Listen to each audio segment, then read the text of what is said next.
చూడండి ఇక్కడ effective result అంటే రీజన్ రిజల్ట్ కాకుండా ఎఫెక్టివ్ రిజల్ట్ అని ఒకటి ఉంది. అంటే ఇక్కడ యాడ్వర్బ్ని ఫోకస్ చేస్తాం, వెరీ కానీ సో కానీ TOO2 కానీ ఉపయోగిస్తుంటాం. ఒకసారి చూడండి ఇక్కడ I am very lean and I cannot run. ఇట్లాగా వెరీ అని యాడ్వర్బ్ ఇస్తూ రెండో వాక్యంలో కెనాట్ కానీ కుడ్ నాట్ కానీ ఇస్తే, ఇక్కడ వెరీ అని యాడ్వర్బ్ ఇస్తాడు, కెనాట్ కానీ కుడ్ నాట్ కానీ ఇస్తాడు, కోఆర్డినేట్ కంజంక్షన్ ఏదో ఒకటి ఇస్తుంటాడు, ఎండో లేకపోతే ఏమి ఇస్తుంటాడు, ఎండే మ్యాక్సిమం ఎండోలే. ఇప్పుడు ఇది కాంపౌండ్ అవుతుంది, కోఆర్డినేట్ కంజంక్షన్ కాబట్టి కాంపౌండ్. ఇంకా మనం కంజంక్షన్ పెట్టే ఫాలో అయిపోండి మీరు, ఎండ్ వచ్చిందంటే కాంపౌండ్. ఇప్పుడు వెరీ అనే యాడ్వర్బ్ తీసేసి సో అనే యాడ్వర్బ్ రాయాలి, అంటే వెరీకి బదులుగా సో రాయాలి. ఈ ఎండ్ అనే దానికి బదులు దట్ అనే కంజంక్షన్ రాయాలి. ఇలా సో దట్ రాయటం అంటే వెరీ అనే యాడ్వర్బ్ ప్లేస్లో సో అనే యాడ్వర్బ్ రాస్తాము. సోతో పాటు రెండో క్లాజ్ని కలపడానికి దట్ అనే కంజంక్షన్ ఉపయోగిస్తాం. అప్పుడు ఐ కెనాట్ రన్. ఇది కాంప్లెక్స్ అండి. ఎందుకు కాంప్లెక్స్ అంటే సో దట్ అనేది సబార్డినేట్ కంజంక్షన్. సో దట్ అనేది సబార్డినేట్ కంజంక్షన్ అంటే సబార్డినేట్ క్లాజు కాబట్టి దట్ నుంచి వచ్చేది సబార్డినేట్ క్లాజ్ అయితే ఐ ఆమ్ సో లీన్ అనేది మెయిన్ క్లాజ్. ఒక మెయిన్ క్లాజ్ ఒక సబార్డినేట్ క్లాజ్ వచ్చింది, కాంప్లెక్స్. మరి సింపుల్లో ఎలా రాయాలి? ఇప్పటి వరకు మనం ఏం చేస్తున్నామంటే 4 రకాల మోడల్లో మొదటి క్లాజ్నే ప్రైజ్గా మార్చుతున్నాం. కానీ మోడల్స్ ఎప్పుడైనా వచ్చాయి అనుకోండి, మోడల్స్ అంటే will would, shall should, can could, may might, ఇటువంటి మోడల్స్ వస్తే మనం ఏం చేయాలంటే మొదటి క్లాజ్ని మామూలుగా రాసేసి రెండో క్లాజ్లో సబ్జెక్ట్ని మోడల్ వెర్బ్ని తీసేసి 2+V1గా మార్చుకుంటాం. అందుకని ఇప్పుడు చూడండి, I am too lean to run. చూడండి ఇక్కడ I am too lean to run అంటే ఇక్కడ ఏం చేసాం, మొదటి క్లాజ్ మొత్తం రాసేసాం, కాకపోతే చిన్న మార్పు చేసాం. ఏంటి, సోకు బదులు TOO2 అంటే వెరీతో ఉంటే కాంపౌండు, సోదర్తో ఉంటే కాంప్లెక్స్, 2 రాస్తే సింపుల్, 2 రాస్తే సింపుల్. అంటే ఆ టూ లీన్ టు రన్. ఇక్కడ మీరు రెండో సెంటెన్స్ చూడండి, సబ్జెక్ట్ తీసేస్తున్నాము, కెనాట్ కూడా తీసేసాం. ఎందుకంటే నాట్ అనే మీనింగ్ ఇవ్వడం కోసమే TOO2 చేస్తాం. అంటే రెండో వాక్యంలో నాట్ని రిమూవ్ చేసినందుకు గాను మొదటి వాక్యంలో 2 రాయాలి. అందుకే ఎప్పుడైనా TOO2 అనేది రెండో వాక్యంలోనే నెగిటివ్ సెన్స్ తీయడానికి వాడతాం. కాబట్టి సో దట్ ఉంటే కాంప్లెక్స్ అండి. 2 అంటే ఇక్కడ ఏం చేసాం, 2+V1గా రాసాం, అంటే నాన్ ఫైనైట్ వెర్బ్గా రాసాం. అంటే క్లాజ్ని ప్రేజ్గా మార్చేసాం. ఇక్కడ ఒక క్లాజ్ ఉన్నట్టు ఇది సింపుల్ సెంటెన్స్. ముఖ్యంగా సో దట్ వస్తే కాంప్లెక్స్ అండి, 2 వస్తే సింపుల్ అండి, గుర్తుపెట్టుకోండి. సో దట్ వస్తే కాంప్లెక్స్, 2 వస్తే సింపుల్. మరొక ఎగ్జాంపుల్ తీసుకుందాం.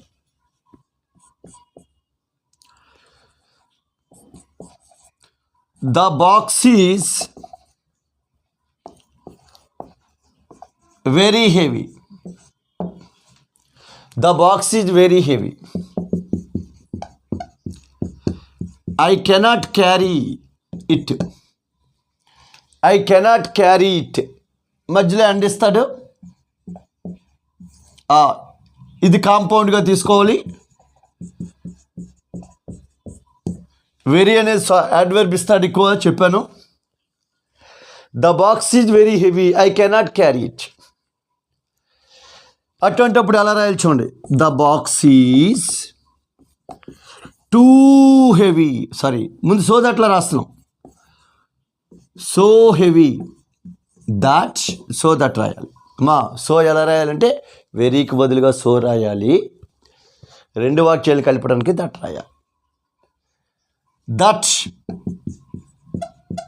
ఐ కెనాట్ క్యారీ, ఇక్కడ ఇటుమ రాయని అవసరం లేదండి, ఎందుకంటే ద బాక్స్ అనే పదముతో ఇది కంబైండ్ అవి ఉంది కాబట్టి, ఇట్ అంటే బాక్సే కాబట్టి బాక్స్ అనే పదం ఇక్కడ వచ్చింది కాబట్టి మరి ఇట్టు అక్కర్లేదండి, ఇలా సో దట్ రాస్తాం.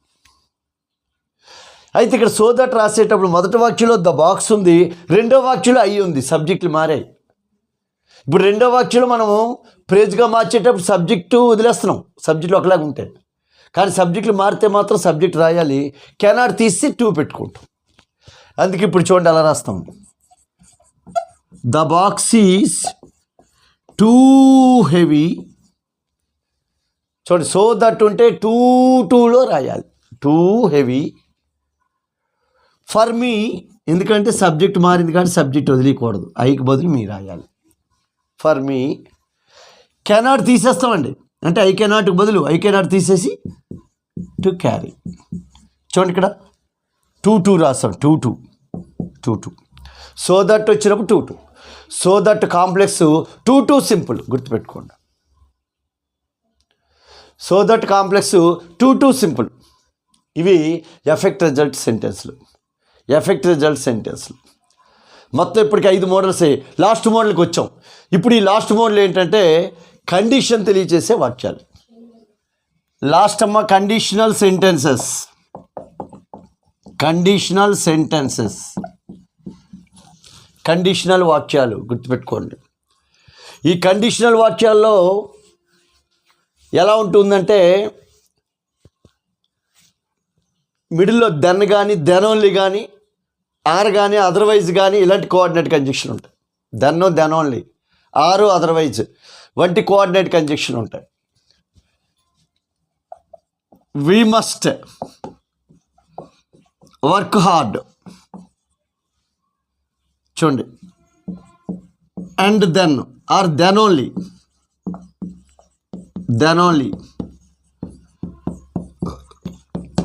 You will get rank. చూడండి ఇక్కడ దెన్ ఓన్లీ లేదా అండ్ దెన్ కూడా ఇస్తుంటాడు, అంటే నువ్వు తప్పకుండా హార్డ్ వర్క్ చెయ్యి, అండ్ దెన్ లేదా then only you will get rank, అంటే అప్పుడు మాత్రమే ర్యాంక్ వస్తుంది. ఇలా దెన్ ఓన్లీ అండ్ దెన్ ఇస్తే కోఆర్డినేట్ కంజంక్షన్. ఇవి కోఆర్డినేట్ కంజంక్షన్ కాబట్టి రెండు మెయిన్ క్లాజులు వస్తే అది కాంపౌండ్ సెంటెన్స్. Compound sentence. మరి కాంపౌండ్ సెంటెన్స్ని కాంప్లెక్స్లోకి మార్చాలి. కాంపౌండ్ సెంటెన్స్ని కాంప్లెక్స్లోకి మార్చుకోవచ్చు, కాంపౌండ్ని సింపుల్లోకి మార్చుకోవచ్చు. మరి కాంప్లెక్స్లోకి మార్చాలనుకోండి, ఈ కండిషనల్ వాక్యం అనమాట, అంటే ఇది జరిగితే జరుగుతుంది అని అర్థం. కండిషన్ అంటే షరతం. నీకు ర్యాంక్ రావాలంటే షరతు ఏంటి? నువ్వు వర్క్ చేయాలి, హార్డ్ వర్క్ చేసినట్లయితేనే అది అవుతుంది.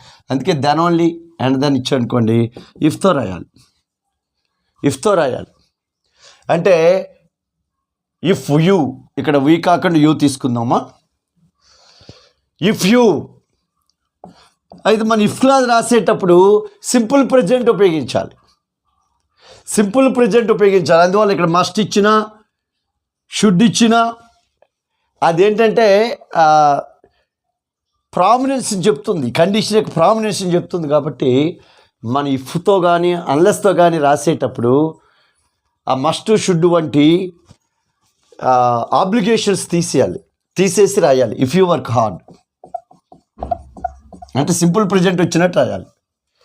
ఇఫ్ యూ వర్క్ హార్డ్ అంటే నువ్వు కష్టపడినట్లయితే you will get rank. If you work hard you will get rank. చూడండి ఇక్కడ, అంటే ఇక్కడ మస్ట్, షుడ్ అనేవి ఆబ్లిగేషన్ తెలియచేస్తాయి, వాటిని తీసేయాలి. తీస్తే సింపుల్ ప్రెజెంట్లోకి వస్తుంది. ఎందుకంటే సబ్జెక్ట్ ప్లస్ V1 వస్తే సింపుల్ ప్రెజెంట్లోకి రావాలి. అక్కడ సింపుల్ ఫ్యూచర్ సరిపోతుంది. ఇప్పుడు ఇఫ్ అనే సబార్డినేట్ కంజంక్షన్ కాబట్టి ఇది సబార్డినేట్ క్లాజు, కానీ ఇది మెయిన్ క్లాజు. ఒక సబార్డినేట్ క్లాజు, ఒక మెయిన్ క్లాజ్ కాబట్టి ఇది complex.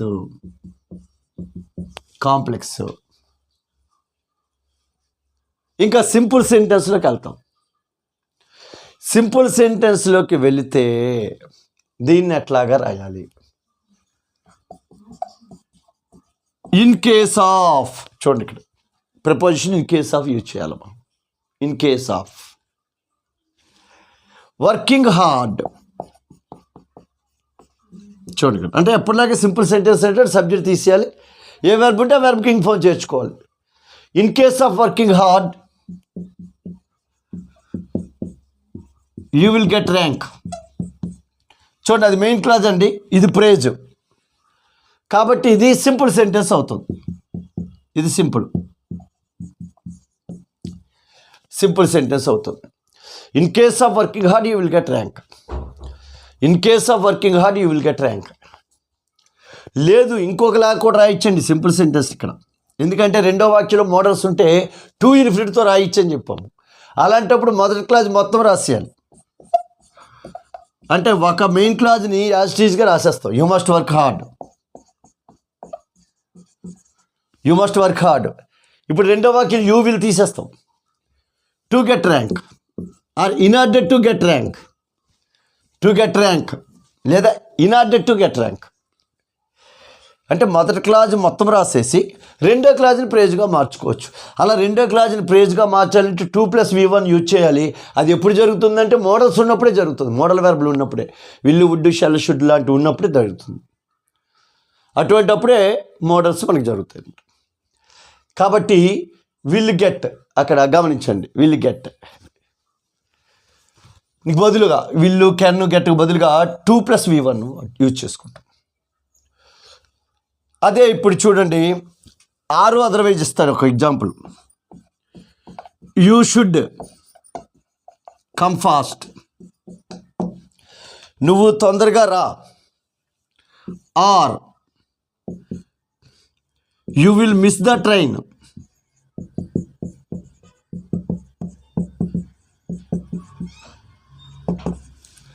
You will miss the train.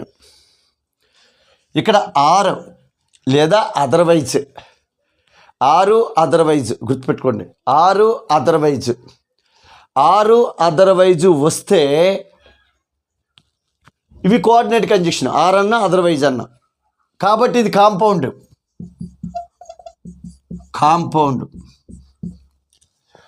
మరి 6 కానీ అదర్వైజ్ కానీ ఇచ్చావు అనుకోండి, నువ్వు తొందరగా రావాలి. You should come fast. నువ్వు తొందరగా రావాలి. ఆర్ అలా రాకపోతే you will miss the train miss అయిపోతావు. అందుకని ఇలా సెంటర్లో 6 కానీ అదర్వైజ్ కానీ ఇస్తే అన్లెస్తో స్టార్ట్ చేయాలి. అన్లెస్ అంటే కాకపోతే. You come fast.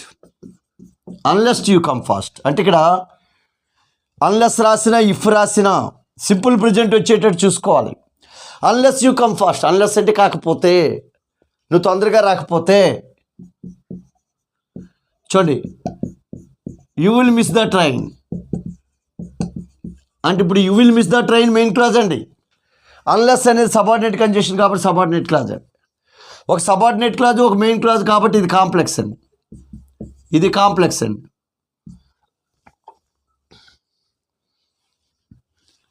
ఇప్పుడు అన్లెస్ అనే మీనింగు ఇఫ్ అన్నా అన్లెస్ అన్నకి 2 కండిషనే. సెంటర్లో 6 అదర్వైజ్ ఉంటే అన్లెస్తో రాయాలి. లేదా if you do not come fast అని కూడా రాసుకోవచ్చు. ఇఫ్ యూ డు నాట్ అంటే unless is equal to if plus not అనమాట. ఇఫ్కి నాట్ చేరిస్తే అది అన్లెస్కి ఈక్వల్. ఒకవేళ దీన్నే ఇఫ్లో రాయాలనుకోండి, if you do not come fast అని రాయాలి. అందుకే unless is equal to if plus negative sentence అనమాట. ఇఫ్కి నెగిటివ్ సెంటెన్సే అన్లెస్. కాబట్టి అన్లెస్ రాసినప్పుడు మరి నెగిటివ్ రాదు. అన్లెస్ అంటే ఇఫ్ ప్లస్ నాట్ కాబట్టి నాట్ లేకుండానే రావాలి అన్లెస్. ఇప్పుడు సింపుల్ సెంటెన్స్ రాయాలి. అప్పుడు ఇన్ కేస్ ఆఫ్ తో రాయమని చెప్పాను చూడండి. ఇన్ కేస్ ఆఫ్ కాకపోతే ఇది నెగిటివ్ సెంటెన్స్ కాబట్టి not. In case of not coming fast. In case of not coming fast same. తొందరగా రాకపోయినట్లయితే you will miss the train.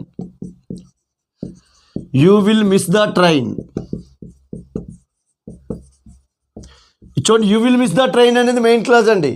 In case of not coming fast అనేది ప్రేజ్ అండి. ఒక praise ఒక main clause వచ్చింది కాబట్టి simple sentence అండి. కాబట్టి ఈ మోడల్లో ఇఫ్ అన్లెస్ వస్తాయి. ఇన్ కేస్ ఆఫ్ అనేది ఇక్కడ ఉంటుంది. కాబట్టి కండిషనల్ క్లాజులు ఇవ్వండి.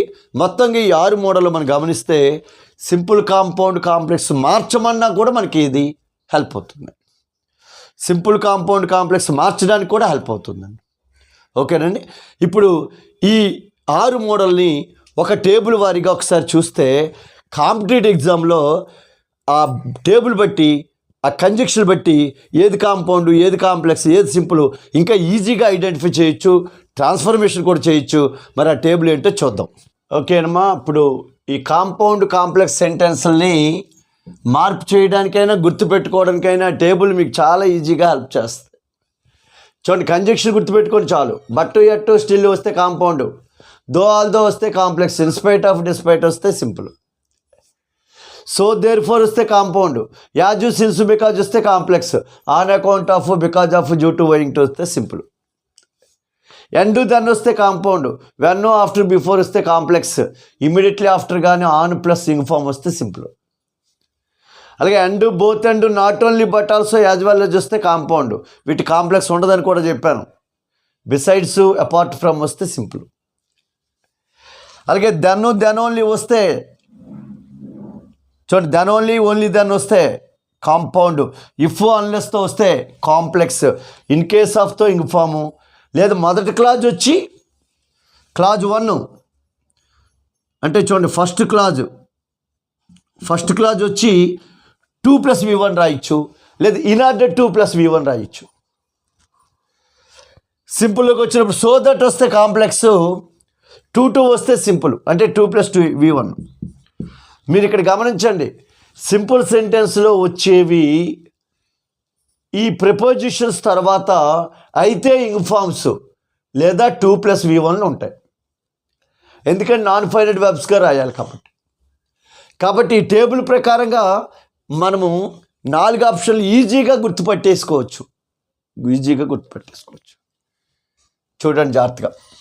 కాబట్టి ఇది మనము సింపుల్ కాంపౌండ్ కాంప్లెక్స్ ట్రాన్స్ఫర్మేషన్ అడిగిన. చూడండి ఈ టాపిక్ మొత్తం ఎక్కడ స్టార్ట్ అయిందో, కంజక్షన్ స్టార్ట్ అయింది. కంజక్షన్ నేర్చుకున్నాం, టైప్స్ ఆఫ్ కంజక్షన్ నేర్చుకున్నాం, రిలేటివ్ అడ్వర్బ్, రిలేటివ్ ప్రొనౌన్ నేర్చుకున్నాం, క్లాజ్ అంటే నేర్చుకుని క్లాజులో రకాలు నేర్చుకున్నాం. ఆ క్లాజుల్లో రకాలకు వచ్చేటప్పటికి మెయిన్ క్లాజ్, సబార్డినేట్ క్లాజ్ చెప్పుకున్నాం. మళ్ళీ సబార్డినేట్ క్లాజ్లో రకాలు నేర్చుకున్నాం. సబార్డినేట్ క్లాజ్లో రకాలకు వచ్చేసరికి adverb clause, adjective clause, noun clause. Adjective క్లాజ్ని రిలేటివ్ క్లాజ్ అన్నాం, మళ్ళీ అందులో రకాలు నేర్చుకున్నాం. సో ఇలా మొత్తం క్లాజులన్నీ నేర్చుకున్నాం. క్లాజులన్నీ నేర్చుకున్నాక టైప్స్ ఆఫ్ సెంటెన్స్లోకి వచ్చాం. ఈ టైప్స్ ఆఫ్ సెంటెన్స్లో ముఖ్యంగా ఇప్పుడు ఇంకో టైప్ ఆఫ్ సెంటెన్స్లు ఉన్నాయండి ఫామ్ ఆధారంగా. అవి ఏమన్నాం? Interrogative, declarative, imperative, exclamatory. అవన్నీ డైరెక్ట్ ఇండైరెక్ట్ స్పీచ్ చెప్పినప్పుడు చెప్పుకొచ్చామండి.